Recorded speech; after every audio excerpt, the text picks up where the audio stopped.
Hello বন্ধুরা, আশা করি সবাই ভালো আছো। আমিও ভালো আছি। বড়োদেরকে প্রণাম ও ছোটোদেরকে অনেক অনেক ভালোবাসাটা। মঙ্গলবার দিনকে সকালের ভিডিও দেখো। মঙ্গলবার দিনকে আমি ঘুম থেকে উঠে আগে বাসি কাপড় ছেড়ে মুখ টুক ধুয়ে আগে জল খেয়ে নিয়েছিলাম, তারপর একটু চা খেয়ে নিয়েছিলাম। মাও পড়ে গেছিলো। আমাদের এখানে ভিআইপি ইঁদুর আছে, তো তার জন্যই মানে আলু আর পেঁয়াজ খায়। তোমাদের ওখানে কাদের ওখানে ভিআইপি ইঁদুর আছে তা আমাদেরকে একটু কমেন্টে প্লিজ জানিও আমাকে।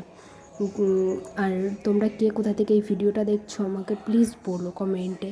দেখো, আমি পেঁয়াজ, রসুন আর লঙ্কা আলাদা করছিলাম, আর লঙ্কার বোটাগুলোও ছাড়াচ্ছিলাম। মা বললো লঙ্কার বোটাগুলো ছাড়িয়ে নাও একবারে, মানে রসুন আর ইয়েটা একবারে নিয়ে এসেছিলো তো লঙ্কাটা মিক্সড করে, তার জন্যই।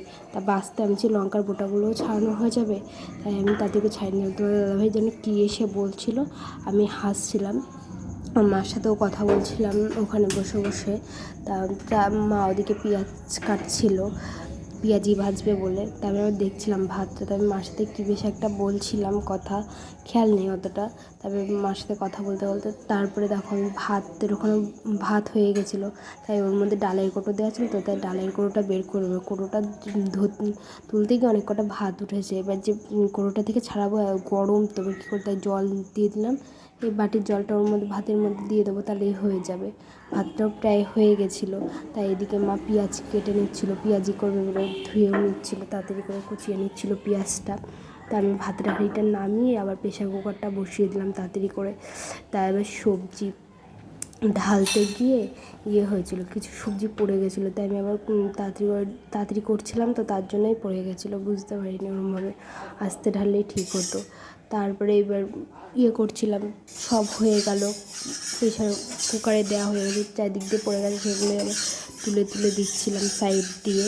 তাই এদিকে মারও পেঁয়াজ কুচানো প্রায় কমপ্লিটই হয়ে গেছিলো। তা আবার আমি আবার প্রেশার কুকারটা লাগিয়ে 2 কাপ মতো জল দিয়ে দিলাম, নাহলে ওটা তাড়াতাড়ি সিদ্ধ হতো না, অনেক কিছু ছিল তো, মানে ঘ্যাট মতো হবে, তো তার জন্য আমাদের বাড়িতে প্রত্যেক দিন কোনো না কোনো ঘ্যাট হবেই।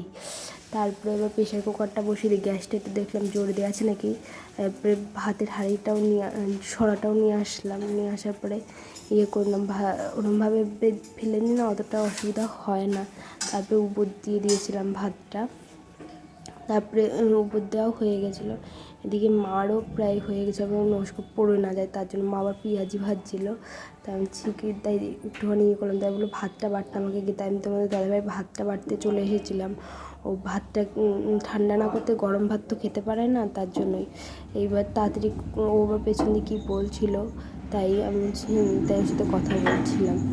আর তারপরে ভাতটাও প্রায় বাড়াই হয়ে গেছিলো, ঠান্ডা না করতে দিল। মার সাথে মা বলছিলো যে ভাতের হাতাটা দাও তো, যে দিচ্ছি, তারপর ভাত কটা ছাড়িয়ে নিই এই হাতার থেকে, তারপরে দিচ্ছি তোমাকে। তারপরে দেখো ডাল পেঁয়াজি হয়ে গেছিলো। আর মায়ের দিকে নিরামিষ তরকারি রান্না করছিলো, যেটা আমি বললাম ঘ্যাট আমাদের বাড়িতে প্রত্যেক দিন একটা না কোনো একটা ঘ্যাট হবেই। মানে বাবার ঘ্যাটটা একটু পছন্দ করে, তো তাই ঘ্যাটটা হবেই। তারপর আমার আর কোনো ভিডিও নেওয়া হয়নি। তারপরে চান করে উঠে আমি ভিডিও করেছিলাম। এই দেখো, চান করে কুর্তিটা পরেছিলাম, তারপর চান হয়ে গেছিলো। তা তোমরা একটা ভিডিও এসে চ্যানেলে পোস্ট হয়ে গেছে, একটু প্লিজ কমেন্ট করে জানিও কেমন হয়েছে ভিডিওটা। তা দেখো, এত জট পাকিয়ে গেছে, সারাদিন আশ্রয়নি, তার জন্য এতটা জট পাকিয়ে গেছে চুলে, বুঝতেই পারিনি। তারপরে আবার ওই জট ছাড়ানো চিনি দিয়ে জটমট ছাড়িয়ে তারপরে আবার ইয়েটা দিয়ে করে নিলাম, আশ্রয় নিলাম তাড়াতাড়ি করে। মা বসেছিল ভিডিওটা বানাবো বলে ঘরে, তার জন্য এবার করে নিচ্ছিলাম, তাই রেডি হয়ে নিলাম। চানও হয়ে গেছিলো প্রায়। এবার সিঁদুর মিঁদুর সব পরে নিচ্ছিলাম, কারণ সিঁদুরটা পরে নিলাম তাড়াতাড়ি করে। আর ওখানে অন্ধকার হয়ে গেছিলো, বুঝতে পারিনি আমি অতটা। তারপরে পরের ভিডিও নেওয়া হয়নি। তাই দেখো ঘরমর ঝাড় দিচ্ছিলাম তখন বিকেলের দিকে। তা আমি বিকেলের দিকে ঘরটা ঝাড় দিচ্ছিলাম, তো তাই এইবার আমার হলো করা হয়নি। তারপরে ঘরমর ঝাড় দিয়ে নিলাম। তা তোমরা সবার ভাবতে পারো যে এই নাইটি পরে চুড়িদার পরে দেখলে, তারপরে নাইটি পরে মানে বাসন ধুতে গিয়ে পুরো ভিজে গেছিলো নাইটিটা, তার জন্যই। তা আমি আবার ঘরটা ঝাড় দিয়ে নিলাম, ঘর বারান্দাগুলো ঝাড় দেওয়া হয়ে গেছিলো প্রায়। তারপরে আবার মা পেঁয়াজ ছাড়িয়ে রেখেছিলো, পেঁয়াজ রসুন আলু সবই ছাড়িয়ে রেখেছি, শুধু আমি একটু, মা বললো মাঝখানে ফাড়া আছে, জলে আছে, একটু কুচিয়ে দাও। তখন একটু কুচিয়ে দিয়েছিলাম।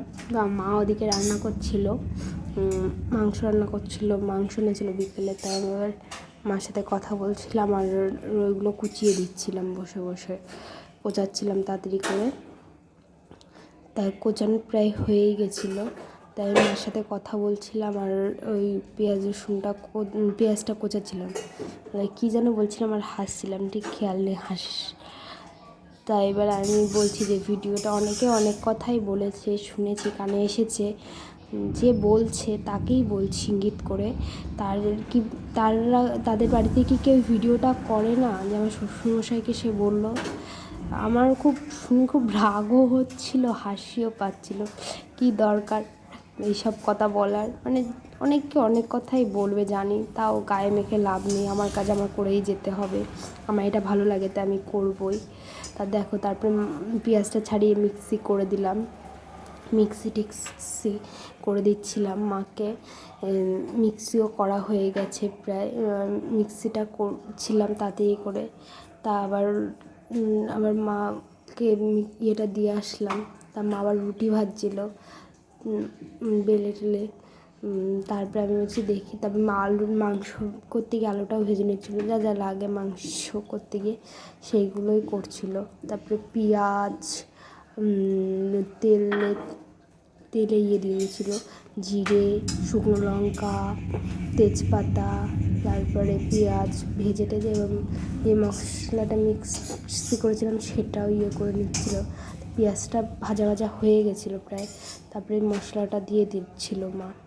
তারপরে এই মশলাটাও ভেজে নেবে তাড়াতাড়ি করে, তারপর ভেজে নিচ্ছিলো, তার জন্যই।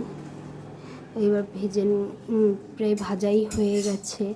এর মাংসটা হলুদ, লঙ্কার গুঁড়ো, জিরের গুঁড়ো সব দিয়ে দেবে। দেখো প্রায় মাংসটা কমপ্লিটই হয়ে গেছে, গিলে মেটে এইসবই এনেছিল, মাংস তো আনেনি, তাই ঠ্যাং এইসবই। তা দেখো আমি একটা কথা বলি, যাদের আমার ভিডিওটা ভালো লাগে তারা প্লিজ একটু কমেন্ট করো আর একটু সাবস্ক্রাইব করে দিও চ্যানেলটা, আর ভিডিও একটু লাইক করো, একটু শেয়ার করো, একটু কমেন্ট করো প্লিজ। দেখো মাংসটা করে রান্না করো।